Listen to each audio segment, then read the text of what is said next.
ఎఫెసీ పత్రిక 4వ అధ్యాయం 27వ వచనం. అపవాదికి చోటియకుడి, దొంగిలు వాడు ఇక మీదట దొంగిలెక్క అక్కరగలవానికి పంచిపెట్టకు వీలు కలుగు నిమిత్తము తమ చేతులతో మంచి పని చేయించు కష్టపడవలెను. దేవుడు ఈ మాటలు మనకు దీవెనగా చేయునుగాక. ఆమేన్. ప్రార్థన చేద్దాం. ఒక నిమిషం తల వంచి కళ్ళు మూసుకోండి. పరిశుద్ధుడైన తండ్రి, ప్రేమించి మాకు ఇచ్చిన శ్రేష్టమైన ఆరాధనా దినం కోసం వందనాలు. సమకూర్చి తీసుకొచ్చిన సంఘాన్ని బట్టి, మా అందరి జీవితాల్లో మీరు చేసిన ప్రతి మేలును బట్టి స్తోత్రాలు చెల్లిస్తున్నాం, ఆరాధించాం. ప్రభువా, నీ సన్నిధిలో బిడ్డలు సాక్ష్యం ఇచ్చారు. వారి బ్రతుకుల్లో నువ్వు చేసిన మేలు ఉపకారాలను బట్టి కూడా నీకు వందనాలు చెల్లిస్తున్నాను. ఈ గడియలో మేమందరం కలిసి నీ మాటల తలపోసుకొని ఉన్నాం. కృపచేత మమ్మల్ని నింపి నడిపించమని యేసు నామమున ప్రార్థిస్తున్నాను తండ్రి. ఆమేన్, ఆమేన్. పరిశుద్ధ బైబిల్ గ్రంథంలో మనం చదువుకున్నటువంటి ఎఫెసీ పత్రిక 4వ అధ్యాయం 27వ వచనం ప్రారంభ వరసలు ఎలా ఉంది? అపవాదికి చోటియకుడి. దేవుడు ఈ మాట మనకు దీవెనగా చేయనుగాక. ఎవరితో చెప్తున్నారు ఈ వాక్యాన్ని, ఎవరు చెప్తున్నారు అని ప్రశ్నించుకుంటే, అపొస్తలుడైన పౌలు గారు సంఘము అనేది ఏంటో, సంఘానికి ఉన్న గొప్పతనం ఏంటో, సంఘం ద్వారా ప్రభు ఏం చేయబోతున్నారో, సంఘానికి ప్రభువుకున్న బంధం ఏంటో, ఇలాంటి విషయాలన్నీ చక్కగా మనం నేర్చుకోవడానికి ఆయన ఎఫెసీ పట్టణంలో ఉన్న సంఘానికి ఉత్తరం రాశారు. అంటే ఎఫెసీలో ఉన్న సంఘము అత్యంత భక్తి కలిగిన సంఘం, శ్రేష్టమైన సంఘం, దేవునికి ఇష్టంగా బ్రతికిన సంఘం. ఆ సంఘ ప్రారంభము గొప్పదే, ఆ సంఘం చేసిన భక్తి గొప్పదే. చరిత్రలోనికి వెళితే అలాంటి సంఘానికి హెచ్చరిక చేస్తున్నారు. ఏమని? అపవాదికి చోటు ఇవ్వకండి అని. సరిగ్గా ప్రార్థన చేయి అని ఎవరినన్నా అన్నాం అనుకో, అప్పుడు ఏమనుకుంటారు? ఇలా సరిగ్గా ప్రార్థన రాదు కావాలి, అందుకే పాస్టర్ గారు సరిగ్గా ప్రార్థన చేయమన్నారు అని. కానీ ప్రార్థన రాని వాళ్ళతో చెప్పలేదు ఈ మాట, మీకు అర్థం కావడం కోసం చెప్తున్నాను. బాగా భక్తిగా ఉన్న సంఘంతో ఏం చెప్తున్నారు? అపవాదికి చోటు ఇవ్వకండి. భక్తిహీనంగా ఉన్న సంఘంతో చెప్తే పర్వాలేదు, కాస్త బలహీనంగా ఉన్న సంఘంతో చెప్తే పర్వాలేదు, బలంగాను భక్తిగా ఉన్న సంఘంతో చెప్తున్నారు అపవాదికి చోటు ఇవ్వకండి, అపవాదికి చోటు ఇవ్వకండి. ఇప్పుడు ప్రభు మనతో కూడా మాట్లాడుతున్నారు. మనం భక్తిగాను భయభక్తులతోనూ ఆశగాను ఆసక్తిగాను ఉన్నామని మనకు అనిపిస్తే ప్రభు మనతోనే మాట్లాడుతున్నారు. ఏమని? అపవాదికి చోటు ఇవ్వకండి. ఈ మాటను అర్థం చేసుకునే ముందు 2 విషయాలు మీదట పెడతాను. మొదటిది, అపవాది ఎవరు? అందరికీ తెలుసు, కానీ మరొకసారి మనం గుర్తు చేసుకుందాం. అపవాది ఎవరు? అపవాదిని ఎవరిని అంటారు చెప్పండి? అపవాదికున్న మరో పేరేంటి? సాతాను అని పిలుస్తాం. అపవాది అంటే అపవాదములు చేయవాడు. అపవాదం అంటే ఏంటి? అపవాదం అంటే ఏంటి? నిందలు మోపేవాడు, నేరారోపణ చేయవాడు అని అర్థం. అపవాది అనగా నేరారోపణ చేయవాడు, నిందలు మోపేవాడు. సాతాను గ్రీకులో, హెబ్రీలో వేరే పేర్లున్నాయి. అబద్దోను, అపోల్లోయోను అని పేర్లున్నాయి. నాశనము చేయవాడు అని అర్థం, పాడు చేసేవాడు అని అర్థం. వాడి పేరు పరిశుద్ధ బైబిల్ గ్రంథంలో వేకువ చుక్క అని రాయబడింది, మార్నింగ్ స్టార్. యెషయా గ్రంథం 14వ అధ్యాయంలో ఉంటుంది ఆ మాటలు, వేకువ చుక్క అని రాయబడింది, మార్నింగ్ స్టార్. ఇంగ్లీష్ బైబిల్ వచ్చేసరికి లూసిఫర్ అని రాయబడింది. అంటే వాడికి ఒక పేరు ఉంది. ఏం పేరు? లూసిఫర్. అసలు పేరు లూసిఫర్. ఈ మారు పేర్లని అపవాదని, సాతానని, ఏమండి ఇలాంటి ఈ మాటలన్నీ, శోధకుడు అని, మత్తయి సువార్తలో ఆ శోధకుడు అపవాది ప్రభును శోధిస్తాడు గనుక. వాడెవడు అంటే మహాదూత. ఎవరండి? కెరూబులు అని పిలుస్తారు. ఏమని పిలుస్తారు? మహాదూతలు. దూతలు ఉన్నారు.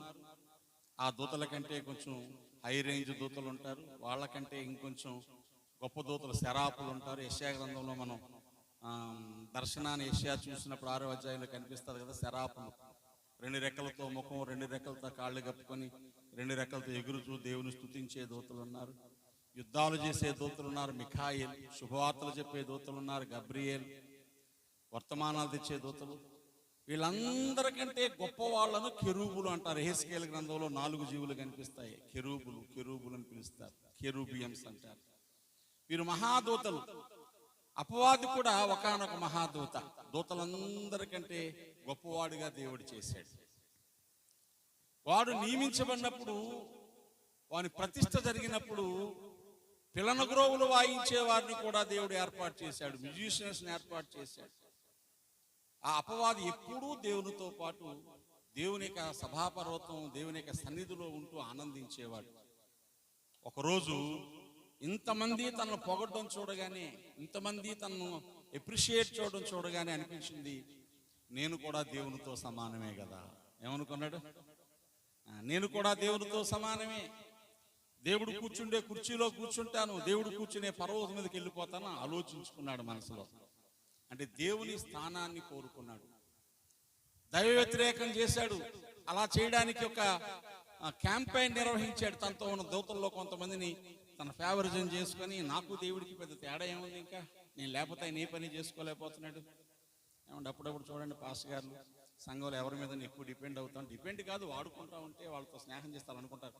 మనం లేకపోతే ఇంకా పాస్టర్ గారు ఇంకేం చేసుకోలేడు అనుకుంటా ఉంటారు పాపం. అపవాది అలా అనుకోగానే వాడి హృదయంలో గర్వం ప్రవేశించింది. అప్పుడు దేవుడు ఏం చేసింటాడు, నాయన నిన్ను నేను గౌరవించాను, గణపరిచాను, దీవించాను, కానీ నీవు నా స్థానాన్ని కోరుకుంటున్నావు. అహంకారం, గర్వం వచ్చేసింది కనుక ఇక నువ్వు ఇక్కడ ఉండడానికి వీలు లేదు అని పరలోకంలోంచి క్రిందకి త్రోసేసాడు. త్రోసేస్తే వాడు మారడానికి ఇష్టపడలేదు గనుక వాని ద్వారా దేవుడు సమస్తాన్ని చేయించాలనుకున్నాడు. కానీ వాడు చెడగొట్టుకున్న కారణం చేత త్రోసేసి, ఇక నీకు నరకాన్ని నిర్ణయిస్తున్నాను. నీకేం నిర్ణయిస్తున్నాను? నరకాన్ని, నాశనాన్ని, అగ్నిగుండాన్ని. కొంతకాలం నీకు టైం ఇచ్చాను, ఈ లోపల నేను చేయాల్సిన కార్యాన్ని చేస్తాను. అంటే నేను లేకపోతే నువ్వు ఎలా చేసుకుంటావు అంటే, నువ్వు మహాదూతవు, నువ్వు లేకపోతే నేను చేయలేను అనుకున్నావు కనుక సామాన్యమైన మనుషులతో దీన్ని నేను చేయిస్తాను. దేవునికి స్తోత్రం కలిగిన గాక అని నేల మట్టితో దేవుడు నరుని చేశాడు. ఆదికాండం 1వ అధ్యాయం 1వ వచనానికి 2వ వచనానికి మధ్య కొన్ని కోట్ల సంవత్సరాల గ్యాప్ ఉందని పండితులు చెప్తారు. ఆదియందు దేవుడు భూమి ఆకాశములను సృజించెను. వెంటనే ఉంటుంది భూమి నిరాకారముగాను. అంటే దేవుడు నిరాకారంగా శూన్యంగా చేశాడా? భూమిని ఆకారం లేకుండా నిరాకారంగా శూన్యంగా చేశాడా? కాదు. దేవుడు భూమిని నివాసయోగ్యంగా చేశాడు. కానీ ఎప్పుడైతే అపవాది త్రోయబడ్డాడో వాడు నేల మీదకి వచ్చి ఆ సృష్టి మొత్తం పాడు చేశాడు అన్నమాట. అందుకని వాడు ఎక్కడ పడ్డాడు? వచ్చి ఎక్కడ పడ్డాడు? ఆ 3వ ఆకాశం, పరిశుద్ధులు ఇప్పుడు ఎక్కడైతే ఉన్నారో, ఎక్కడైతే పరదేశం ఉందో, ఎక్కడైతే పరలోకం దానికి పైగా ఉందో, అక్కడి నుంచి మధ్యాకాశానికి త్రోయబడ్డాడు. అందుకే ఆకాశ మండలం అందున్న దురాత్మల సమూహముతోనూ మనం పోరాడుతున్నాం. ఎఫ్సీ పత్రిక 6:16 భక్తులు చెప్తాడు. ఇప్పుడు ఈ పడిపోయినటువంటి అపవాది వాని దూతలు 3 వంతు దూతలు లాక్కొచ్చాడు. 30% దూతల వార్త తెచ్చేసుకున్నాడు. వాళ్ళందరూ ఎక్కడున్నారు? ఇప్పుడు వాయుమండలంలో ఉన్నారు, మధ్యాకాశంలో ఉన్నారు. వాళ్ళు ఏం చేస్తారంటే, అటు దేవుని దగ్గరికి వెళ్తాడు వాడు, ఇటు భూమి మీద వస్తాడు. వాడు ఏం చేశాడు తర్వాత? ఇదిగో దేవుడు భూమిని చేసి, భూమి మీద ఆదామును చేసి, ఆదాముకు భూమినంతా అప్పగించాడు.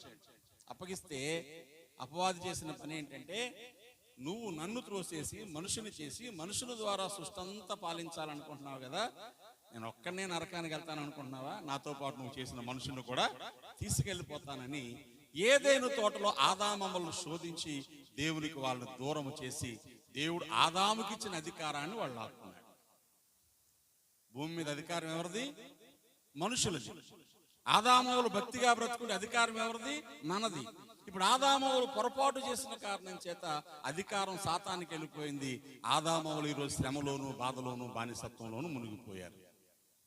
మీరు గమనిస్తే అందుకని దేవుడు ఆదికాండం 3వ అధ్యాయం 15వ వచనంలో సర్పము మోసపుచ్చింది నన్ను అని అవ్వ చెప్పగానే సర్పాన్ని శపించాడు. ఆదికాండం 3వ అధ్యాయం 15వ వచనం మీరు చదివితే కనిపిస్తుంది అక్కడ, నీకును స్త్రీకిని నీ సంతానమునకును దాని సంతానమునకును నేను వైరము కలుగజేస్తాను. స్త్రీ అంటే ఆదాం అవ్వల దంపతులు, వారి కుటుంబం, మానవ జీవితం. నీకు అంటే అపవాదికి, మనుషులకు అపవాదికి వైరం కలగజేసి ఈ స్త్రీ సంతానం అంటే స్త్రీ యందు పుట్టిన యేసుక్రీస్తు ప్రభువును కూర్చున్న ప్రవచనం. ఇప్పుడు అపవాదికిని యేసుకును ఏముంది? వైరం ఉంది. ఎందుకు ఉంది అంటే అపవాది యేసుక్రీస్తు ప్రభువును శోధించాలని, మనుషులను పాడు చేయాలని, వాడు వెళ్లేలోపు నరకానికి ఈ మనుషులు కూడా తీసుకుపోవాలని వాడు ప్రయత్నం చేస్తున్నాడు. దేవుడు అన్నాడు, యేసు ద్వారా నీ శక్తిని నేనేం చేస్తాను? నశింప చేస్తాను. అందుకే యేసు రక్తమే జయం, శిలువ రక్తమే జయం, యేసు నామమునకే జయం, అపవాదికి. ఈ మాటలు ఎందుకు అంటున్నా మనం? అపవాదికి అనంత నాశనం. యేసులో ఉన్న వారికి జయం, యేసుకు దూరంగా ఉన్న వారికి నాశనం. మీకు అర్థమైతే ఇప్పుడు అపవాది ఎవరు? పడిపోయిన దేవదూత, దేవుని ఎదురు త్రోసివేయబడిన దేవదూత. వాడు ఈ లోకానికి వచ్చినప్పుడు లోకాన్ని పాడు చేశాడు, ఆ లోకాన్ని నాశనం చేశాడు, లోకాన్ని అడవిగా చేశాడు. యెషయా గ్రంథం 14వ అధ్యాయంలో ఆ 16, 17, 18 వచనాలు ఈ మాటలన్నీ ఉంటాయి.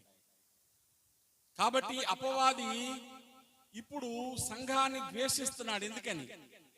మనుషులందరూ పాడైపోతే యేసుక్రీస్తు ప్రభువు ద్వారా ఆయన మళ్ళా సిలువలో ప్రాణం పెట్టాడని నమ్మిన వారిని దేవుడు సంఘంగా చేసి తిరిగి వాళ్ళకి అధికారము ఇస్తున్నాడు. సంఘము బండ మీద, యేసు అనే బండ మీద కట్టబడుతున్న సంఘం. పాతాళాల ద్వారాలు దాని ఎదుట నిలవనేరవు. మత్తయి సువార్త 16వ అధ్యాయం ప్రకారం పాతాళాల ద్వారములు దాని ఎదుట నిలవనేరవు. అంటే అర్థం ఏంటి? ఇప్పుడు అపవాది సంఘం ఎదుట నిలబడలేడు, యేసు ప్రభు ఎదుట నిలబడలేడు. అందుకే యేసు ప్రభును శోధించాలని చూసిన ముమ్మారు ప్రభు గెలిచేశారు. దేవునికి స్తోత్రం కలిగిన గాక. మొదటిది అపవాది ఎవరు? రెండవది వాడికి సంఘం అంటే ఎందుకు ద్వేషం? అపవాదికి సంఘం అంటే, నేనంటే, నువ్వంటే ఎందుకు ద్వేషం? వాని అధికారాన్ని తిరిగి లాగేసుకొని జయించు వారముగా యేసుతో కలిసి సింహాసనం మీద కూర్చుండబోయే అధికారం మనకి ఇవ్వబడింది. దేవునికి స్తోత్రం. యోహాను 1:12 ప్రకారం ఏ రాయబడింది? తన ఎందరు అంగీకరించరో అనగా తన నామమున విశ్వాసం ఉంచిన వారందరికీ దేవుని పిల్లలగుటకు అధికారం అనుగ్రహించబడింది. అపవాది లాగేసుకున్న అధికారాన్ని యేసు నామమందు విశ్వాసం ఉంచితే మరలా మనం తిరిగి పొందుకుంటాం. దేవునికి స్తోత్రం. పొందుకుంటే వాడికి వచ్చిన నష్టం ఏంటి? వాడు వెళ్ళే నరకంలోనికి మనం వెళ్ళాం. ఎవరైతే నా మాట విని నన్ను పంపిన వాడిని విశ్వాసం ఉంచుతాడో వాడు తీర్పులోనికి రాక మరణములోని జీవములోనికి దాటి ఉన్నాడని యోహాను సువార్త 5:24లో ప్రభు చెప్పారు. యేసునామములో విశ్వాసం ఉంచితే ఎక్కడికి వెళ్ళిపోతాం? మనం జీవంలోకి వెళ్ళిపోతాం, మరణంలోనికి, నరకంలోకి వెళ్ళాం. కాబట్టి వాడికి బాధ ఏంటి? వీళ్ళందరూ నా పార్టీలోంచి పోతున్నారు కాబట్టి ఎలాగోలాగా మరలా వీళ్ళు ఏం చేయాలి? మరలా నా పార్టీ లాక్కొని యేసుతో ఉన్నా కూడా వీళ్ళు నరకాన్ని తీసుకుపోవాలని భక్తిగా ఉండే వారిని శోధిస్తాడు. ఎవరిని మృంగుదునా అని వాడు గర్జించు సింహములా తిరుగులాడుచున్నాడని పేతురు గారు మొదటి పత్రిక 5వ అధ్యాయం 7-8 వచనాల్లో రాశారు. భక్త పౌలు కూడా కొరింథీ 2వ పత్రిక 11వ అధ్యాయం చూడండి. నాకు భయంగా ఉంది సంగమా, నేను నిన్ను ప్రభువు కోసం సిద్ధపరిచాను గాని అపవాది మిమ్మల్ని ఒకవేళ కుయుక్తి చేత యేసులోంచి లాగేస్తాడేమో అని భయపడుతున్నాను అని చెప్పిన మాటలు మనం చూస్తాం. చూడండి 2వ వచనం 11:2 కొరింథీ 2వ పత్రిక 11వ అధ్యాయం 2వ వచనం. దేవాశక్తితో మెడలా ఆసక్తి కలిగి ఉన్నాను, ఎందుకనగా పవిత్రురాలైన కన్యకునుగా ఒకడే పురుషుని కనగా క్రీస్తుకు సమర్పించవాలని మేము ప్రధానము చేసింది. కానీ సర్పము తన కుయుక్తి చేత అవ్వను మోసపరిచినట్లు మీ మనసులను చెరపబడి క్రీస్తు ఎడలున్న సరళత నుండి, పవిత్రత నుండి ఎట్లయినా తొలగిపోదురేమో అని భయపడుచున్నాను. దేవునికి స్తోత్రం. అర్థమవుతున్నాయా మాటలు మీకు? సంఘం అంటే ఎందుకు ద్వేషం? వాడికి వాడొక్కడో వెళ్లాల్సిన నరకంలోనికి సంఘాన్ని కూడా తీసుకెళ్లాలని ప్రయత్నం చేస్తే యేసుక్రీస్తునందు సంఘం దాటిపోతా ఉంది. యేసుతో ఉన్నంత వరకు పరలోకమే తప్ప నరకం గాని, పాతాళం గాని, శ్రమ గాని, శాశ్వతమైన మరణం గాని సంఘానికి ఉండదు. కాబట్టి సాతాను ఏం చేస్తాడు? వాడికి ఎందుకు సంఘం అంటే ద్వేషం? తనతో పాటు ఉండకుండా నిత్యజీవానికి వెళ్ళిపోతుంది కనుక సంఘం అంటే ద్వేషం. ఎలాగైనా సంఘాన్ని ఏం చేయాలి? చేరిపోయాలి. చేరపాలంటే ఏం చేస్తాడు? ఇప్పుడు కుయుక్తి చేత క్రీస్తుకు ప్రధానము చేయబడిన చక్కనైన కన్యక సంఘాన్ని ఎలాగైనా చెరిపేద్దామని ప్లాన్ చేస్తున్నాడు. పవిత్రతలో చెడగొడతాడని రాయబడింది, సరళతలోంచి చెడగొడతాడని రాయబడింది. మనకు దేవుని పట్ల చాలా పెద్ద ఆశ ఉంది అనుకోండి, ఆశ కొంచెం తగ్గిస్తే చాలు ఏం తగ్గిస్తే? భార్య అంటే భర్తకి, భర్త అంటే భార్యకి మించిన ప్రేమ ఉంది అనుకోండి, ఒకరు లేకుండా ఒకరు బ్రతకలేరు అనుకోండి, వాళ్ళిద్దరిని చెడగొట్టాలంటే ఏం చేయాలి? ఒకరి మీద ఒకరికి ఏదో చిన్న భేదాభిప్రాయం, చిన్న ఏముండదండి, కలిసి మాట్లాడుకుంటే. ఇక్కడ జరిగేది అది. ప్రభువా నీతోనే, నీలోనే, నువ్వు లేకపోతే బ్రతకలేను నాయనా. ఇందాక ఎంత గట్టిగా పాడేశారు, నా గుండె గుబేలు గుబేలు మందలు పాడుతూ ఉంటాయి. అన్నిటికంటే మిన్నగా కన్నీటి ప్రార్థన నీకుందా? ప్రశ్నకు సమాధానం నేను చెప్పలేను, ఎందుకంటే ఎప్పుడు కన్నీళ్ళు రావు నాకు, అప్పుడప్పుడే ఏడుస్తాను. ప్రతిరోజు కన్నీటి ప్రార్థన, ఇంపైన ధూపవేదికగా ఏకాంత ప్రార్థన నీకుందా? ప్రతిరోజు ఒంటిగా దేవుని సన్నిధిలో మోకరించి చేతులు పైకెత్తి ప్రార్థన చేసే ప్రార్థన ఉందా? రాకడ సమయంలో కడబూర శబ్దంతో యేసును చేరుకునే విశ్వాసం. పాఠం సులువేనండి. రోజు మోకాళ్ళ మీద పావు గంట నా ప్రార్థన చేయకపోతే. మొన్న 5 విషయాలు ప్రార్థన చేయించాను, ఎంతమంది గుర్తుంది? సంఘంగా ఉండగోరేవారు 5 విషయాలు కలిగి ఉండాలి. అందులో మొదటిదేంటి? ప్రతిదినము చేసే ప్రార్థన. రెండవది వ్యక్తిగతంగా దేవుని వాక్యంతో సహవాసం. మూడవది సంఘంతో సహవాసం. నాలుగవది సాక్ష్య జీవితం. 5వది సమర్పణ జీవితం. ఇందులో ఏది లేకపోయినా సంఘం కాదు. సంకలు గుద్దుకున్నాను పరలోకి వెళ్ళవు. ఇప్పుడు సైతాన్ ఏం చేస్తాడు? ఈ సరళత నుంచి, దేవుని మీద నీ ప్రేమ నుంచి పక్కకు లాగేద్దామని ప్లాన్ చేస్తా ఉంటాడు. వాడెవడో చెప్పాను, సంఘం అంటే ఎందుకు కోపమో చెప్పాను. ఇప్పుడు వాడు ఏం చేస్తాడో చెప్తాను. దేవుని స్తోత్రం కనుక కాక. వాడు చేసే పనులు అర్థమైతే నువ్వు ఇలా చేస్తావని చెప్పారో బాబు, ఎలా చేస్తావని, నువ్వు ఇలా చేస్తావని దేవుని వాక్యం చెప్పింది, యేసయ్య చెప్పాడు, దూరంగా ఉండి అంటాం. తెలియపోతే ఏమనుకుంటాం? చిన్నపిల్లలు చూడండి, అమ్మా నాకు ఐస్ క్రీమే, అమ్మా నాకు పుల్ల ఐసే అని ఎడుతూ ఉంటాడు. ఆడికి టాన్సిల్స్ ఉన్నాయి, ఐస్ తింటే పెద్దవి అయిపోతాయి, ఇన్ఫెక్షన్ వచ్చేది, అన్నం తినలేడు, జ్వరం వచ్చేది, మళ్ళీ తాళపాలు మాధవరాధ తీసుకెళ్ళాలి, ఆయన కోసి చేతిలో పెట్టేస్తాడు. పిల్లోడు చిన్నప్పుడే టాన్సిల్ ఆపరేషన్ చేస్తే ఏమైపోద్దో, మాట పోద్దేమో అని బెంగ మనకి. అందుకే ఇక్కడికి ఐస్ అడిగినా పెట్టాం. ఐసో ఐసో ఐసో అంటే ఆడు ఏడుస్తూ ఉంటాడు, మన కాళ్ళు చేతులు కింద బాదుకుంటాడు. ఏడితే అని నేను వదిలేస్తాం. అప్పటికి ఒళ్ళు మడితే ఏం చేస్తాం? చేతికి వాసన ఐసు వీటి మీద ఇస్తాం.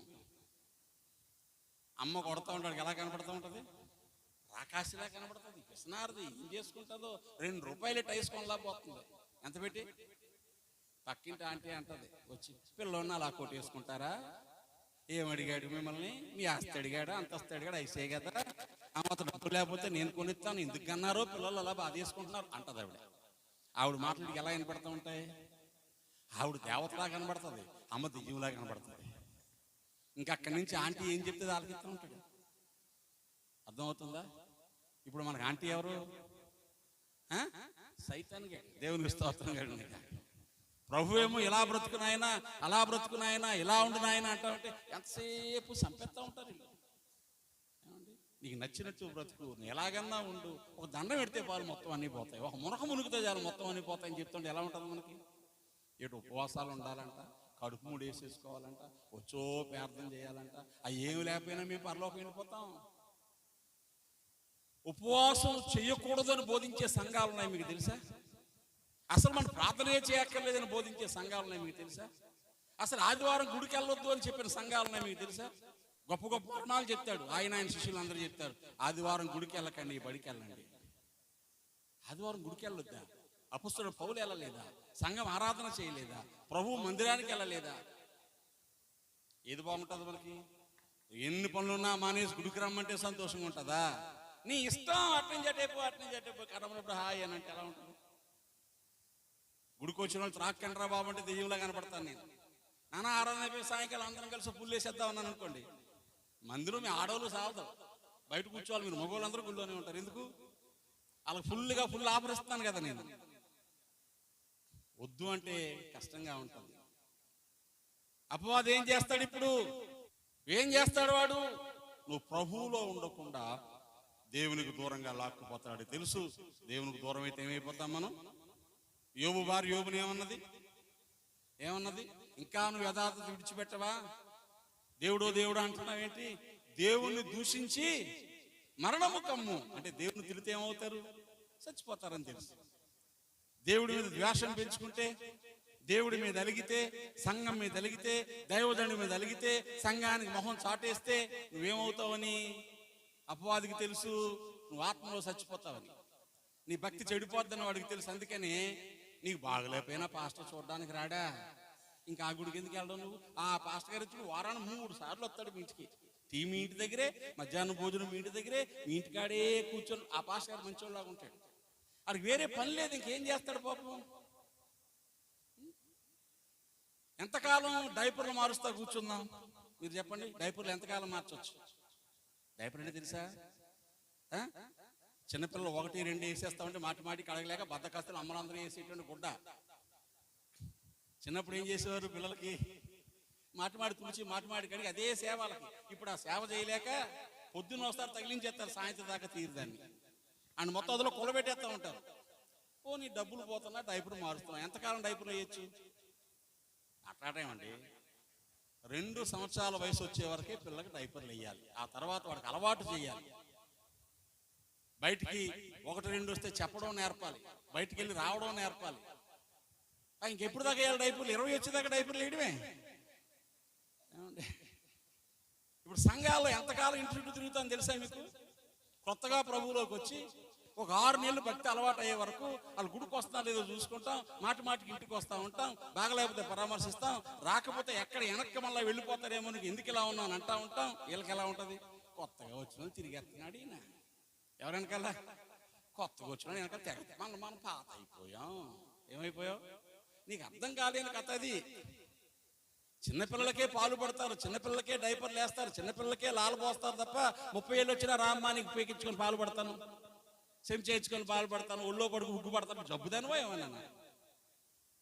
సైతాన్ గడు ఏం పెడతాడు నీ మనసులో? ఇది పెడతాడు అంతే. పాస్ గారు అంటే ఎలా ఉంటుంది మనకి? పాస్ గారు మీరు కాదు, జనరల్గా చెప్తున్నాను. పాస్ గారు అంటే కోపం వచ్చేస్తా ఉంటుంది. నా పిల్లలు ఎవరు అలా నా అపార్థం చేసుకోరు. పక్కన ఇంటికి వచ్చి ఆ ఇంటికి వెళ్ళకపోయినా వాళ్ళు ఏం ఫీల్ అవ్వరు. ఎందుకంటే అక్కడ పని ఉంది, ఇక్కడ మన దగ్గర పని ఉంటే మళ్ళీ వస్తాడు ఆయన. దేవుని స్తోత్రం కలిగినాయి కాక. మన మీద అపనమ్మకాన్ని పుట్టిస్తాడు, సంఘస్థుల మీద భేదాన్ని పుట్టిస్తాడు. అపవాది పని ఏంటి? అపవాదములు చేయటం. న్యాయమైన వాదం ఉండదు, పిడివాదం అపవాదం అంటారే, రివర్స్ లో వాదిస్తూ ఉంటాడు. దేవుని స్తోత్రం కలిగినాయి కాక. కింద పడిపోయినా నేనే గెలిచానంటారు చూసారు కొంతమంది. ఏమంటారు? కింద పడిపోయినా నేనే గెలిచానంటారు కదా, దాన్ని అపవాదం అంటారు. పడిపోతే ఎలా గెలిచారు? మేము పడిపోతేనే గెలిచినట్టు అంటారు. లేకుండా ఎలాగా? నిలబడ్డోడు గెలిచినట్ట, పడిపోయినోడు గెలిచినట్టు అండి. మరి పడిపోయి గెలిచామంటున్నారు వీళ్ళు. దాని పేరు అపవాదం. అపవాదాన్ని అలాంటివే చేస్తూ ఉంటారు. అర్థమవుతుందా? కాబట్టి ప్రియులారా, ఎలాగున అపవాది మన జీవితాల్లో ప్రవేశిస్తాడో నేను గబగబా గుర్తు చేస్తాను, వినండి. నెంబర్ 1, ఇప్పుడు ఎఫ్సీ పత్రిక రండి. వాడు ఎవడో చెప్పాను, వాడి సంఘం అంటే ఎందుకు ద్వేషమో చెప్పాను, సంఘాన్ని ఎలా పాడు చేస్తాడో చెప్పాను. ఇప్పుడు వాడు ఎలాగున మన జీవితాల్లో ప్రవేశిస్తాడో, భక్తిని పాడు చేస్తాడో రాయబడిన మాటలు చూద్దాం మనం. ఎఫ్సీ పత్రిక 4వ అధ్యాయంలో మనం చదువుకున్న వాక్యాలు ఒక్కొక్కటి చూస్తే అక్కడ తేటగా చక్కగా చిన్న విషయాల్లో భక్త పౌలు వాటిని జ్ఞాపకం చేయడం మనం చూస్తున్నాం. చదవండి, ఏమి రాయబడింది? 4వ అధ్యాయము ఎన్నో వచనం? 22. చదవండి, 27వ వచనం, 25 అండి. మనం ఒకరికొకరు అవయవమై ఉన్నాము గనుక అబద్ధమాడుట మాని ప్రతివాడు తన పొరుగు వానితో సత్యమే మాట్లాడవలను. దేవునికి స్తోత్రం. నెంబర్ 1, అపవాదికి చోటు ఇవ్వకుండా ఉండాలంటే అబద్ధాలకు దూరంగా ఉండాలి. ఏం చేయాలా? చిన్నయో పెద్దయో అబద్ధాలు మాట్లాడుతున్నారు అనుకోండి, ఆటోమేటిక్గా తలుపు తీసి రాబాబు లోపలికి పిలిచినట్టే. ఎవరిని? అపవాది. ఎక్కడ అబద్ధం ఉందో అక్కడ వాడు ఉంటాడండి. Simple logic. చాలా మంది చాలా సులువుగా చాలా చక్కగా అబద్ధాలు మాట్లాడుతూ ఉంటారు. ప్రాణం తీసే అబద్ధాలు కాకపోవచ్చు కానీ అప్పటికప్పుడు తప్పించుకునే అబద్ధాలు మాట్లాడరా? సాధ్యమైనంత వరకు అబద్ధం మాట్లాడకండి, మౌనంగా ఉండండి. నాలుక చివరి అబద్ధాలు టప్ప చెప్పేస్తూ ఉంటాం. అబద్ధాలు ఎవరి వల్ల వస్తాయో లేఖనం చూస్తారా? యోహాను సువార్త 8వ అధ్యాయం, యోహాను సువార్త 8వ అధ్యాయం లేఖనంలో రాయబడి చూడండి, 44వ వచనం. మీరు మీ తండ్రి అపవాది సంబంధులు, మీ తండ్రి దురాశలు నెరవేర్చగోరుచున్నారు. ఆది నుండి వాడు నరహంతకుడై సత్యమందు నిలిచిన వాడు కాదు, వానియందు సత్యమే లేదు. వాడు అబద్ధమాడినప్పుడు తన స్వభావం అనుసరించే మాట్లాడును, వాడు అబద్ధములకు జనకుడును, అబద్ధికుడును, అబద్ధమునకు జనకుడునై ఉన్నాడు. జనకుడు అంటే ఎవరు? తండ్రి. జనకుడు అంటే ఏంటి? తండ్రి. ఈజ్ ఫాదర్ ఆఫ్ లైస్. అబద్ధాలని ఎక్కడి నుంచి వస్తాయి? ఇప్పుడు మాట్లాడండి. ఈగలన్నీ మూగేసి ఉన్నాయంటే అక్కడ ఏముండాలా? గట్టిగా బెల్లం ఉంటేనే వస్తాయి ఈగలు. అపవిత్రమైంది, నీచు కలిగించేది, దుర్వాసన పుట్టించేదని ఈగలు వస్తాయి అక్కడికి. ఈగలు బెల్లం దగ్గరే కాదు, ఈగలు ఉన్నాయని బెల్లం అనుకున్నారు కనుక. అంటే ఈగలు ఉన్నాయంటే అర్థం ఏంటి? అక్కడ కానిదేదో పాడైందేదో ఉందని. అబద్ధాలు ఉన్నాయంటే అక్కడ ఎవరున్నారని అర్థం చేసుకోవచ్చు మీరు. ఇలా అబద్ధాలు మాట్లాడతారంటే ఎవరు? దేవుని పిల్లలా? మాట్లాడండి. ఎవరు పిల్లలు? సాతాను పిల్లలు. కనుక అబద్ధము మాట్లాడకుండా సత్యమును నిలిచి నాలుకను స్వాధీనము చేసుకుంటే నువ్వు దేవుని బిడ్డవే. వాడికి చోటు లేదు. ఎక్కడ అబద్ధం ఉండదో అక్కడ వాడు ఉండడు. అందుకే అబద్ధాలు మాట్లాడే వాళ్ళు పరలోకానికి వెళ్ళరు అని రాయబడింది ప్రకటన గ్రంథము. లేఖనాన్ని మీరు చూస్తే ప్రకటన గ్రంథములో 21వ అధ్యాయంలో రాయబడిన మాటలు మీరు చూడండి. అక్కడ చాలా స్పష్టమైన విషయాలు రాయబడి ఉన్నాయి. 8వ వచనం, పిరికివారు, అవిశ్వాసులు, అసహ్యులు, నరహంతకులు, వ్యభిచారులు, మాంత్రికులు, విగ్రహారాధికులు, అబద్ధికులు అందరూ, అంటే అబద్ధాలు మాట్లాడందరూ ఎక్కడికి వెళ్తారు? అగ్ని గంధకాల్లో పడతారు అని రాయబడింది. అదే 22వ అధ్యాయం 15వ వచనంలో కూడా ఉంది. 22వ అధ్యాయం 15వ వచనం ఆఖరిలో, అబద్ధమును ప్రేమించి జరిగించు ప్రతివాడును వెలపటు నుండును. దేవునికి స్తోత్రం చెబుదామా? ఇప్పుడు చెప్దాం. అబద్ధం మాట్లాడదామా? మన పురాణాలు చెప్తున్నాయి. సత్యం కోసం రాజ్యాన్ని వదిలేశాడు ఒక ఆయన. సత్యం కోసం భార్య నమ్మేశాడు. సత్యం కోసం కొడుకు నమ్మేశాడు. సత్యం కోసం భార్యనే చంపడానికి సిద్ధం అయిపోయాడు. కానీ అబద్ధం మాట్లాడలేదు. ఎవరు? చూసేలాంటి బాధ వెళ్తే మనకి సత్య హరిశ్చంద్రుడు. అది ఆలకిస్తే ఇప్పుడు వాళ్ళకి ఎలా అర్థం అవుతుందంటే ఏ కాలంలో. అందుకని అబద్ధం ఆడాలా? అబద్ధం ఆడకపోవడం వల్లే కదా భార్య పోయింది. అబద్ధం ఆడకపోవడం రాజ్యం పోయింది. అబద్ధం ఆడకపోవడంలో కొడుకు పోయాడు. అబద్ధం ఆడకపోవడం వల్లే కదా కాటికాపురం అయ్యాడు. కాబట్టి అబద్ధం ఆడదాం అని ఇప్పుడు అర్థం చేసుకుంటాం మన రివర్స్లో. కాదు కాదు, అన్నీ పోయినా అబద్ధం ఆడకూడదు. దేవునికి స్తోత్రం. ఆయన అబద్ధం ఆడకు నరుడు కాడు. నా దేవుడు అబద్ధం ఆడు. అందుకే ఆయన పేరు సత్యం. ఆయన పిల్లలందరూ ఏం చేయాలి? ఇప్పుడు సింపుల్ లాజిక్, చెక్ లిస్ట్ అంటాం. ఎప్పుడైనా సరదాగా అబద్ధం ఆడుతున్నావా? అలా ఆడిన దగ్గర ఉంటాడు. ఎవరు ఎవరు గాలి ఉడిపోయిందండి అయ్యారంటే అబద్ధం ఆడేవేమో. ఏమాడావు? అబద్ధం ఆడేవేమో. ఎక్కడైనా మాట్లాడేవేమో. ఇక రెండో మాట చూద్దాం. రెండో మాట ఏంటంటే 26వ వచనం, ఎఫ్సి పత్రిక 4:26, కోపపడు గాని, అంటే కోపపడవచ్చు అంటే కోపపడమంటూ కాదు, పాపము చేసేంత కోపపడకండి. దేవునికి స్తోత్రం. పరిశుద్ధ కోపం కొంత ఉంటుందా ఉండదా? యేసుప్రభువారి కోపం వచ్చిందా లేదా? మాట్లాడండి. అంజూరపు చెట్టు కాయ లేదు, ఆకులున్నాయి, పళ్ళు లేవు. ఆయన ఏం చేశారు? ఇంకెప్పుడు నీ పళ్ళు ఎవరు తినకూడదు అన్నాడు. దాని కోపం అంటారా ప్రేమతో అన్నాడా? మందిరంలోకి వెళ్ళాడు. అక్కడ చిల్లర మార్చేవాళ్ళు, గువ్వలు అమ్మేవారు ఉన్నారు. ఏం చేశారు ఆయన? మంచిది బాబు, జాగ్రత్తగా కొట్టెట్టుకొని మార్చుకోండి అన్నాడా? తాళ్లతో కొరడాలల్లి వాళ్ళందరినీ కొట్టి ఆ గువ్వలమ్మే, చిల్లరమ్మే పీఠాలు, స్టేజ్లు పడగొట్టేసి, టేబుల్ పడగొట్టేసి, మీరందరూ బయటకు పోండి, నా తండ్రి ఇంటిని మీరు ఏం చేశారు? దొంగల గుహగా మార్చేశారని తిట్టాడు, కొట్టాడు. కోపమా కాదా? మాట్లాడండి. ప్రభువారు బోధ చేస్తా ఉంటే సాతాను వచ్చి ప్రభు చేయబట్టుకొని, లేక పేతురు వచ్చి ప్రభు చేయబట్టుకొని, ప్రభువా నీకు దూరమగును గాక, నువ్వు సిలువ ఎక్కకూడదు, యెరూషలేము వెళ్ళకూడదు అంటే ప్రభు ఏమన్నారు? సాతానా నా వెనక్కపో అన్నారా లేదా శిష్యుని? అది కోపమా కాదా? అంటే ఇవన్నీ ఏంటి? పరిశుద్ధమైన కోపాలు. ఏమండి? పిల్లోడు తప్పు చేస్తే ఏం చేస్తాం మనం? బొక్క పట్టుకుని, చిచ్చి నా బంగారం, నా బుజ్జి, డబ్బులు దొంగతనం చేసావమ్మా, ఇంకెప్పుడు చేయకమాటం, కోపం మీద కొడతామా? కుర్రను కొట్టేసుకుంటారా? అదేం కోపం? నీ కుమారుని శిక్షించిన మానుకొనకు అనుంద వాక్యం. బెత్తము వాడని వాడు కుమారునికి విరోధి అని రాయబడింది వాక్యం. అవసరం వచ్చినప్పుడు ఓ దెబ్బ కొట్టాలా, పెట్టాల్సి వచ్చేప్పుడు పొట్ట నిండా పెట్టాలి. ప్రేమగల దేవుడు కూడా నేర్పించాడు. కోప్పడండి కానీ ఉద్దేశపూర్వకమైన కోపం కాదు, దీర్ఘకాలం కోపం కాదు. ఉదయం కోపం వస్తే సాయంత్రానికి పోవాలి, రాత్రికి ఉండకూడదు. రాత్రికి ఉంటే ఏమవుద్ది? మాట్లాడండి. రాత్రి కోపం నిద్ర పట్టదు, పొద్దున కోపం రాత్రికి ఉందనుకో నిద్ర పట్టదు.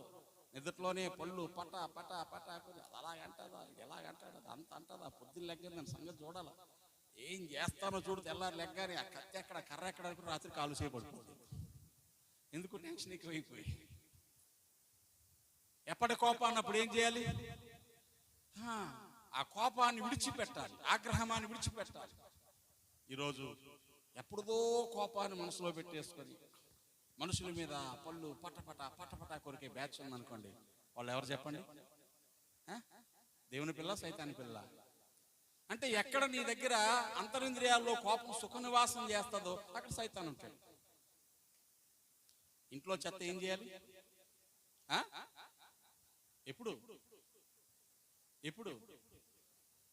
ఉదయం ఒకసారి, సాయంత్రం ఒకసారి. ఒత్తిగా నీకు పని పాటు లేకపోతే ఖాళీగా కూర్చుంటే గంటకోసారి. అర్థమవుతుందా? కొంతమందికి ఓసిడి అంటారు. దాన్ని ఏమంటారు అంటే ఏంటి? ఓవర్ క్లీనింగ్ సిండ్రోమా, అంతేనా? Over cleaning disease, OCD. తుడిసిందే తుడిసి, కడిగిందే కడిగి, ఆ పిల్లని కడగమంటారు, మళ్ళీ వెనకాల మళ్ళీ కడుగుతారు దాన్ని. అది కడిగే సొత్తారు, చేతులు కడుక్కుంటా ఉంటారు. ఇది కడిగే సొత్తారు, చేతులు కడుక్కుంటా ఉంటారు. ఆ కడిగిందే రౌలు తుడుతారు, బట్టుకులు ఉతుకుతూ ఉంటారు.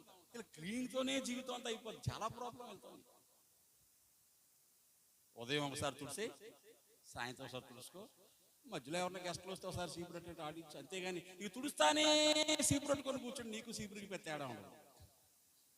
అర్థమవుతుందా? ఎప్పటిదప్పుడు తుడిసేసినట్టు కోపం కూడా ఏం చేయాలా? ఎప్పుడుదప్పుడు తీసేయాలి తప్ప ఇంక అదే పనిగా కోప్పడతా పళ్ళు ముందు కోప్పడతాను, ముందు కోపం అంతా అయిపోయి పటా పటా పటా పళ్ళు కరిగితే మధ్య అరిగిపోతాయి, తినడానికి ఏముండవు ఇంకా. కాబట్టి అపవాదికి చోటు ఇవ్వడంలో రెండవది ఏంటి చెప్పండి? అనవసరమైన కోపం. కోప్పడితే నీతి పోతుంది లేఖనం చెప్తుంది. భక్తులకు దేవుడు నీతి క్రియలు వస్త్రాలుగా ఇచ్చాడు. కోప్పడితే ఏం చేస్తారు? ఆ బట్టలు చింపేసుకుంటున్నారు. కోప్పడితే ఏం చేస్తారంటే అపవాది వచ్చి మన బట్టలు ఎత్తుకుపోతాడు. ఎన్ని బైబిల్లో రాయబడ్డాయి? ప్రకటన 16:16 ఇంటికి చదువుకోండి. నేను వాడి దిశమలో చూడకున్నట్లు మెలకువగా ఉండి వాడు వస్త్రంలో కాపాడుకొని వాడు ధన్యుడు. బట్టలు కాపాడుకోవాలి. కోపం వస్తే బట్టలు పోతా ఉంటాయి. గొడవాడలను చూడండి మీరు. మామూలు ఇప్పుడు అందంగా దువ్వుతారా? ఏది? జుట్టు ఇక్కడో రింగు తిప్పుతారు, ఇక్కడో రింగు తిప్పుతారు, వెనకాల జల్లో జడేస్తారు, ఆ దినంలో ముడేస్తారు, దానికి ఏమో శుభ్ర పువ్వులు ఎడతారు, ఇంత సెంపిళ్ళు ఎడతారు. కోపం వచ్చినప్పుడు చూడాలా, ఆ చెయ్యటు ఈ చెయ్యటు ఇసురుతా ఉంటే కొప్పు ఊడిపోతూ ఉంటుంది, సగరం ఊడిపోతూ ఉంటుంది, బట్టలు చెదిరిపోతూ ఉంటాయి. ఏమండి? వీడు లుంగి జారిపోతూ ఉంటే ఎగేసుకొని మరి గొడవపోతూ ఉంటాడు. చూసారా లేదా మీరు? గొడవాడేవాడిని. ఆ గొడవాడేవాడు మొత్తం అన్ని పోస్ట్ డబ్బాలు కనబడతా ఉంటాయి. ఒంటి మీద బట్టలను అయినా గొడవాడుతూ ఉంటాడు కోపంలో. ఈ గొడవలో ఆడు సొక్క ఇడి సింపెత్తాడు, ఈ సొక్క ఆడు సింపెత్తాడు. అవునా కదా? బట్టలు సింపెత్తాడు. ఆ తర్వాత పోలీస్ స్టేషన్ పోయి జాకెట్ సింపేసి కొట్టేసిందండి. ఎందుకు కొట్టింది జాకెట్ సింపేసి? నువ్వు కొప్పొట్టుకోపోయావు, ఆవిడ జాకెట్ కొట్టుకోండి. కొప్పొట్టుకున్న సంగతి చెప్పదు, సిరూపుని జాకెట్ కొట్టుకొని చూపిస్తూ ఉంటుంది. ఇవన్నీ మనం చూస్తాం కదా మన ప్రాంతాల్లో, పల్లెటూళ్ళలో ప్రజల జీవన విధానం. కోపం ఏం చేసింది? పాపం చేసింది, దేవునికి దూరం చేసింది, సాతానికి దగ్గరగా చేసింది. దేవుడు హేబెల్ అర్పణ లక్ష్య పెట్టాడు. కయ్యను అర్పణ దేవుడు అంగీకరించలా. కయ్యనుకి ఏమొచ్చింది? కోపం వచ్చేసింది. కోపం వచ్చేసి ఏం చేశాడు? కోపం దాచుకొని మా తమ్ముడికి చెప్పాను నేను, నేను సేలోది పట్టుకెళ్తున్నాను, ఆ ధాన్యం కూడా ఎగరబోయకుండా పట్టుకెళ్తున్నాను, పాస్టర్ గారు ఎగరబోసుకుంటారని. ఏ ధాన్యం పట్టుకెళ్తున్నాడు? ఎగరేసిన ధాన్యం పట్టుకెళ్తే పాస్టర్ గారు ఏం చేస్తాడు? ఎగరబోయిన ధాన్యం తెస్తున్నాడంట. కల్మషం లేనిది. నువ్వు అలా తేరా అంటే హేబెల్ ఏం చేశాడు? నాకు అలా కాదురా బాబు, మందలో తొలుచూలు వాటిని, కొవ్వుని వాటిని పట్టుకొస్తాను, బక్కాటిని చిక్కాటిని కాదు అని తెస్తే దేవుడేమో వాడు సమర్పణ అంగీకరించాడు. వీడు దుర్బుద్ధిని పక్కన పెట్టేస్తే కయ్యను కోపం వచ్చేసింది. ది బైబిల్ అని ఇంగ్లీష్ పిక్చర్ ఒకటి ఉంది, యూట్యూబ్లో దొరుకుతుంది, చూడండి. అర్థం కాకపోయినా తెలుగులో ఒకవేళ డబ్ చేశారని తెలియదు. అందులో ఇద్దరు బలర్పించడానికి చూపిస్తాడు. భలే ఉంటుంది అక్కడ. ముందు కొంత తీస్తాడు కయ్యను, ఇదంతా పట్టుకెళ్ళిపోనా అనుకుంటాడు. అందులో మళ్ళీ కొంత తీసి పక్కన ఎడతాడు, అది చూస్తాడు. అంటే ఇద్దామా మానేద్దామా, ఇద్దామా మానేద్దామా అని ప్లాన్ చేసుకొని తెస్తాడు మొత్తానికి. హేబెలేమో మందలో నుంచి బలంగా ఉన్నది శ్రేష్టమంది పట్టుకొస్తాడు. అంటే దేవునికి లేక కాదండి, నువ్వేమిస్తున్నావు అని చూడ్డు, ఎలాగిస్తున్నావు అని చూస్తాడు. ఇవ్వాలన్నప్పుడు మంచిది ఇవ్వడం అలవాటు చేసుకోవాలి. వాళ్ళు ఎంత ఇస్తారో చూసి, ఎవరు వీళ్ళు ఎంత ఇస్తారో చూసి అందరూ ఇచ్చేస్తే మనది వేస్ట్ అయిపోతుంది కాబట్టి ఇంకోసారి మనం ఇద్దాం అనుకొని ఇప్పుడు రూపాయి ఇవ్వాల్సిన తర్వాత నువ్వు 10 రూపాయలు ఇచ్చినా దేవుడికి అక్కర్లేదు. ఇదే అందువల్ల హేబెలు బల అర్పణ దేవుడు అంగీకరిస్తే కయ్యను కోపం వచ్చేసింది. మా తమ్ముడు నేను చెప్పినట్టు చేయలేదు కాబట్టి దేవుడు వాడు అంగీకరించాడు, నన్ను పక్కనెట్టేశాడు అనుకొని పొలంలో ఇద్దరు మాట్లాడుకున్నప్పుడు ఎందుకురా అలా చేశావు నువ్వు, ఎందుకురా ఎలా చేసావు నువ్వు, ఎందుకురా అలా దేవుడు దగ్గరికి ఇచ్చావు, నువ్వు నా అలాగిస్తే సచ్చినట్టు దేవుడు తీసుకున్నావు కదా అని తమ్ముడు మీద పడి తమ్ముడిని చంపేసి కప్పెట్టేశాడు. కోపం ఏం చేసింది? నరహత్యకు దారితీసింది. ఈరోజు కోపాలు ఏం చేస్తున్నాయి? కోపాలు. అయితే కోపము ఏం చేస్తుంది? సాతానుకు చోటు ఇస్తుంది. మూడవది చూడండి, 28వ వచనం. దొంగలి వాడికి మీదట దొంగక అక్కర గలవానికి పంచిపెట్టుకు వీలు కలిగినంత నిమిత్తం తన చేతులతో మంచి పని చేయించు కష్టపడవాలి. అంటే అర్థం ఏంటి చెప్పనా? సోమరపోతుగా ఉండేవాడు సాతానుతో ఉంటాడు. నీ మట్టుకు నువ్వు సంపాదించుకోవడానికి, నీ బువ్వకు, నీ బట్టకు, నీ బిడ్డలకు, నీ తోటి వారికి నువ్వే సంపాదించాలి తప్ప ఎవరిని ఎత్తిమి చేసేద్దామా అని తిరగకూడదు. ఏమండి, మా అత్తగారు ఏమి ఇస్తారు, మా చిన్నమ్మ ఏమి ఇస్తుంది, మా పెదనాన్న ఏమి ఇస్తాడు, ఎప్పుడు ఎవరేమి ఇస్తారు అని తిరగకూడదు. నేనేమంటానంటే ఇవన్నీ మన పాఠాలు కావాలి. చేతులతో కష్టపడండి, 10 రూపాయలు సంపాదించండి, ఒక్క పూటే గంజి తాగండి, నీతిగా బ్రతకండి. ఏమండి, పరిగెత్తి పాలు తాగే కంటే నిలబడి నీళ్లు తాగడం మంచిది ఊరికి నెనలేదు. సొంత చేతులతో కష్టపడని పౌలు గారు నేర్పించారు. కష్టపడకుండా అక్రమంగా వచ్చేది ఏదైనా ఉందంటే అది సైతానికి దారి తీస్తాడు. వాడు వచ్చేస్తాడు అందులో. సులువుగా వచ్చింది ఏది మంచిది కాదు.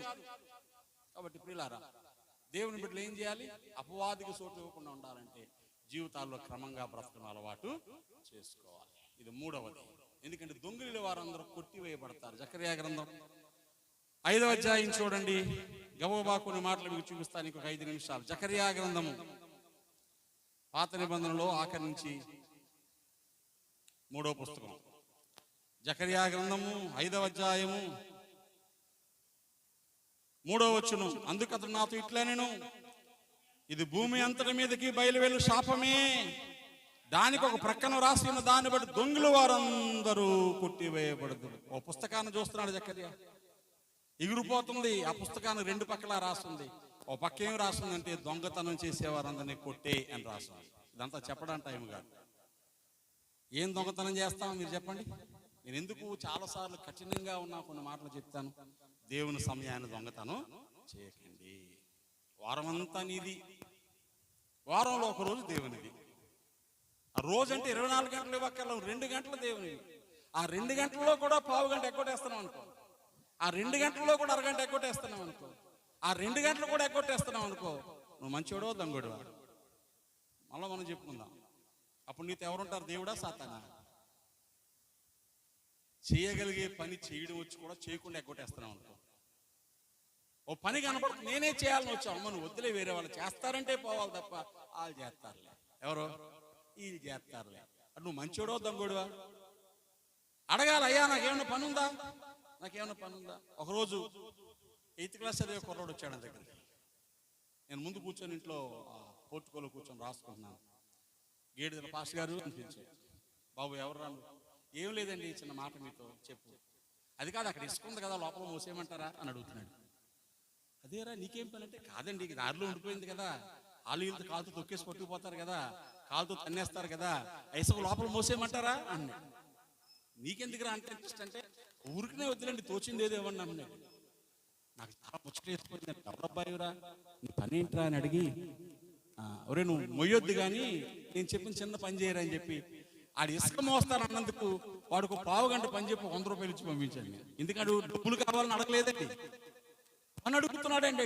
ఎంత మంచోడు చూసారా? నేను చేయనా, పనుందా? మనం ఏం చేస్తున్నాం? దీవించే నాయన అన్నా కానీ పని చేయట్లేదు వచ్చింది. అర్థమవుతుందా? అర లీటరో పావు లీటరో పాలిచ్చే గేదెకి మేతేస్తారా? నా పొద్దున్న గుగ్గీలెట్టు, మధ్యాహ్నం పచ్చిగడ్డయ్యి, సాయంకాలం కుర్తెట్టు, పాలు కుర్తే మూతి మీద తంతాను అందనుకోండి, ఆ గేదెకి ఏం చేస్తారు మీరు? నా తల్లే, నా బంగారం అమ్మ, నీకు ఉడకబెట్టిన జొన్నలు ఎడతాను, పచ్చగడ్డి కోసుకొచ్చి ఎడతాను అంటారా? పాలు ఉదగి ఏం చేస్తుంది? తెగదిని అర్రించుకొని అడుగు గట్టిగా కొట్టేస్తా ఉంటారు కొన్నిసార్లు. కొడతారా కొట్టరా? మనకు అందరికీ తెలిసిన కథ అది. ఇంకా మంచి దేవుడు మనల్ని ఏం అంటలేదు. మనం ఆయన మందా కాదా? గట్టిగా చెప్పండి. మింగుడు పడలేదా? బోదా గొంతులో ఎలక్కాయ పడుకున్నట్టుందా? ఉంటే గట్టి స్తోత్రం చెప్పండి సార్. హల్లెలూయా. నేనైనా మీరైనా, నేనైనా మీరైనా. నేను మాట ఇచ్చాను కదా, అందుకు వాక్యం చెప్పడానికి నేను 3000 కారుకి ఇచ్చి వాక్యం చెప్పొచ్చాను. నేను వాళ్ళు ఇది ఇస్తారని కాదు, నేను పని చేయాలి కాబట్టి నేను పని చేయాలంతే. అదేదో మీతో కూర్చుంటే హ్యాపీగా మీరు నాకు సాయంకాలం మంచి జ్యూస్ ఇద్దిరా, ఏమంటే సాయంకాలం మంచి టిఫిన్ పెడదిరా, రాత్రి సరదాగా కాలక్షేపం చేద్దినా, నిద్ర లేకుండా గడిపి నా కళ్ళు మండిపోతున్నాయా అని పని కనబడుతుంది నాకు అక్కడ. నేను దొంగను కాకూడదని, నాకున్న దాన్ని వాడాలని పని చేస్తున్నాను. ఇప్పుడు నన్ను చూడగానే నీకు కూడా ఏం రావాలి? అంత చేయకపోయినా కొంతైనా రోషం కావాలి కదా. టైము దొంగతనం చేయకు, చేతనైన పని కనబడినప్పుడు మొహం తెప్పించుకొని పోకు. దేవునికి స్తోత్రం. దేవుని పనిని భారం పంచుకోవాల్సి వచ్చినప్పుడు వెనకంజ వేయకు. నీ వల్ల అయిన పనులు నువ్వు చేయగలిగితే. దొంగలుడి వారు అపవాదికి చోటిస్తారు. సొంత చేతులతో కష్టపడేవారు ఏ కష్టము చేసినా లాభమే కలుగును, వట్టి మాటల లేమిడికి కారణమవును అని బైబిల్ చెప్తుంది సామెతల గ్రంథంలో. కాబట్టి మన జీవితాల్లో దేవుని యొక్క ప్రణాళికలను వెంబడించి నడుద్దాం. 4వ మాట చూడండి, త్వరగా నేను జ్ఞాపకం చేస్తున్నాను. 29వ వచనం, వినువారికి మేలు కలుగునట్లు అవసరమును బట్టి క్షేమాభివృద్ధికరమైన అనుకూల వచనమే పలుకుడు గాని దుర్భాష ఏదైనా మీ నోట రానియ్యకుడి. అంటే అర్థం ఏంటి? 4వది, అపవాదికి చోటు అంటే నోరు జాగ్రత్తగా కాపాడుకోవడం. నోరు కాపాడుకోకపోతే అపవాదికి చోటు ఇచ్చినట్టే. నోరు జారిపోతా ఉంటారు కొంతమంది. అర్థమవుతుందా? కొడుకునో కూతురునో భార్యనో భర్తనో అన్నదమ్ములనో అక్కజల్లునో పొరుగువారినో కించపరిచి మాట్లాడుతారు. ఎవరెంత గొప్పవాళ్ళో నీకు తెలియదు. ఎవరిని తక్కువ చేసి మాట్లాడుతారు, ఎవరి మీద జోకులేకు, ఎవరిని బూతులు మాట్లాడుతారు. ఈరోజు పల్లెటూళ్ళు వద్దన్న మనం ఏం మాట్లాడతాం? అలవాటు అయిపోయిన మాటలు. కొంతమంది దేవుని బిడ్డలు కూడా మాటల మధ్యలో బూతులు, ఆ మధ్యలో ఒకరైతే సాక్ష్యం చెప్తే కూడా మధ్యలో ఏదో బూతులు మాట్లాడేస్తున్నారు. నేనేం అనలేను కానీ నీకు బ్రతుకు అలవాటు అయిపోయింది. ఇలాంటి వాటిని కూడా కాపాడుకోవాలి. నోట బూతులు వచ్చాయా, ఎవరు వస్తారు అక్కడికి? జోకులు వచ్చాయా, సరస్వక్తులు వచ్చాయా? ఏమండి, తాత పెళ్లి చేసుకుంటావా అన్నారు అనుకోండి, తాత ఏమనాలా? ఏమంటాడు? నాకెవడిస్తాడు రా పిల్లని అంటాడు. అంటే ఇత్తి చేసుకున్నావని తాత నాకెవడిస్తాడు రా పిల్లని అంటావేంటి? బుద్ధి లేనాడా? నాకు పెళ్ళేంట్రా? తప్పు నాయన, అలా అనకూడదు అనాలి తప్ప. అన్యుడికి దేవుని పెట్టుకున్న తేడా అదే. అన్యుడైతే ఏమనాలి? ఏమంటాడు? నాకెవడిస్తాడరా, ఏ సొత్తవా సూడు చేసేద్దాం అంటాడు. చేసేస్తాడంటే ఎవడు చేసేస్తాడు? అదే దేవుని బిడ్డ అయితే ఏం మాట్లాడ? తప్పు నాయన, నాకు పెళ్ళేంటయ్యా, అలాంటి మాటలు మాట్లాడకూడదు బాబు అనాలా వద్దా? దేవుని స్తోత్రం చెప్పండి. అంటే ఉదాహరణ చెప్తున్నాను మీకు. నేను నోట అనుకూల వచనాలే పలకాలి కానీ దుర్భాషలు పలకకూడదు. అంతకని నేను చెప్పలేను. దుర్భాష వచ్చిందా అక్కడ ఎవరుంటారు? ఎవరుంటారు? అపవాదు. అపవాదికి చోటిస్తాడు. ఏం చేస్తాడు? క్యామెల్ అండ్ అరేబియన్ అని ఒక సామెతం తెలుసా? కథ, చిన్న కథ. ఒక అరబీ దేశస్తుడు ఒంటి మీద ప్రయాణం చేస్తూ ఎడారిలో రాత్రి స్టే చేశాడు. ఎడారిలో పగలు చాలా ఎండ ఉంటుంది, రాత్రి చాలా చలి ఉంటుంది. ఈయన గుడారం వేసుకొని గుడారంలో ఉన్నాడు, ఒంటి బయట ఉండిపోయింది. ఆ చలికి ఉనికిపోతుందని పాపం మధ్యరాత్రి లేచి దాన్ని బుర్ర తీసుకొచ్చి నెమ్మదిగా టెంట్లో పెట్టాడంట. ఎక్కడ పెట్టాడు? గుడారంలో. టెంట్ అంటే ఈ టెంట్ కాదు, ఇలా వేసుకునే టెంట్లు ఉంటాయి, పెట్టాడు. తెల్లారు లేచి చూడబోదు కదా, అది టెంట్లో ఉంది, ఇది బయట ఉన్నాడు. ఏం చేసింది? నెమ్మది లోపలికి వచ్చి అరేబియన్ షేక్ని తోసేసింది బయటకి, టెంట్లో కూర్చోంది. ఫోన్ లేని సాతానికి కానీ చోటు ఇచ్చావా, నువ్వు బయటకు పోతావు, లోపల ఉంటావు. ఎవరు చోటు ఇవ్వకూడదు? చెప్పండి చెప్పండి. దుర్భాష మాట్లాడితే అపవాదికి చోటు ఇచ్చినట్టే. ఫైనల్గా ఆఖరి వచనం చూడండి. 5వ మాట, అపవాదికి చోటు ఇవ్వడానికి ఏం చేయొద్దో ఇక్కడ చెప్తున్నాడు. 32వ వచనం, కరుణాహృదయులై క్రీస్తునందు దేవుడు మిమ్మల్ని క్షమించిన ప్రకారము మీరును ఒకరినొకరు ఏం చేయాలి? క్షమించడం నేర్చుకోవాలి. తప్పు చేయని వాళ్ళు ఎవరు? పొరపాటు చేయని వాళ్ళు ఎవరు? బాధ పెట్టని వాళ్ళు ఎవరు? మనల్ని ఎప్పుడోకప్పుడు ఎవరో ఒకరు మనల్ని బాధ పెడతారు. మరి మనం ఎవరిని బాధ పెట్టలేదా? మనం కూడా ఎప్పుడోకప్పుడు ఎవరో ఒకరిని బాధ పెడతాం. వాళ్ళు మంచి మనసుతో మనకు క్షమించేశారు, మనం కూడా ఏం చేయాలి? క్షమించాలి. ఎవడు క్షమించలేడో మీరు ఎన్నన్నా చెప్పండి, పాస్ గారు ప్రాణం పోయినా క్షమించను అన్నారు అనుకోండి, క్షమించకపోతే ఏమైంది? ఇప్పుడు ఎవరు వస్తారు దగ్గరికి? సాతాను వస్తారు. ప్రభువారు ఉపమానం చెప్పారు. మత్తయి సువార్త 18వ అధ్యాయంలో ఉంటుంది. మీలో ఎవరికైనా ఒక దాసుడు ఉంటే ఆ దాసుడు 50,000 రూపాయలు ఉదాహరణకి అప్పుంటే అప్పు తీర్చమని యజమానుడు అడిగి తీర్చడానికి ఏమీ లేకపోతే వీడు భార్య పిల్లలు అమ్మేసి అప్పు తీర్చండి అంటాడు. వాడు వచ్చి యజమాని దగ్గర సాగిలపడి, అయ్యా ఓడ్చుకొని అప్పు మొత్తం తీర్చేస్తాను అన్నాడు. 27వ వచనంలో ఆ యజమానుడు ఆ దాసుని క్షమించి అప్పంతా కొట్టేశాడు. వాడు బయటికి వెళ్ళగానే వాడికి 50 దేనారాల అప్పు ఉన్నవాడు కనబడ్డాడు. చాలా చిన్న అప్పు. వాడిని పట్టుకొని నా అప్పు మొత్తం తీరుస్తావా లేదా? ఎలా పట్టుకున్నాడు? గొంతు పట్టుకున్నాడంట. 100 దేనారంటే 50 రూపాయలు. ఇక్కడ వీడికి ఎంత అప్పు క్షమించబడింది? 10,000 తలాంతులు, అంటే దాదాపు 36 లక్షలు. 10,000 అంటే 3,60,00,000. తలాంతు 3,600 ఉంది. ఇక్కడ 10,000 తలాంతులు లెక్క వేసుకోండి. ఇంత అప్పు క్షమించేస్తే 50 రూపాయల అప్పు క్షమించలేకపోయాడు వెళ్ళాడు. వీడు అప్పంతా కొట్టేశారు. వీడు మాత్రం 50 రూపాయల అప్పును పే కొట్టుకొని అప్పు తీరుస్తావా లేదా అంటే వాడు బతిమారాడు, బాబు ఓర్చుకో తీర్చేస్తానంటే లాభం లేదని జైల్లో ఏం చేశాడు. ఇదంతా జరిగింది చూసిన వాళ్ళు వెళ్ళి యజమానుడికి చెప్పారు, అయ్యా నువ్వేమో వాడు ఏడుస్తా ఉంటే అంత తప్పు వాడికి కొట్టేశావు, వీడెళ్ళి 50 రూపాయల కోసం ఇంకొకరిని జైల్లో పెట్టించేసాడు అంటే యజమానుడు వాడిని పిల్లండి అన్నాడు. పిలిస్తే, ఎవరే నేను నిన్ను క్షమించిన ప్రకారము, నేను నిన్ను కరుణించిన ప్రకారము నీ తోడు దాసుని కరుణింపవలసి వచ్చిన కదా నీవు కూడా. కాబట్టి వీడు క్షమించలేదు కనుక వీడిని తీసుకెళ్ళిపోయి ఏం చేయాలి? బాధపరిచే వారికి అప్పగించండి, ఆఖరి డబ్బుల వరకు వీడు చెల్లించేదాకా జైల్లో పెట్టేమన్నాడు.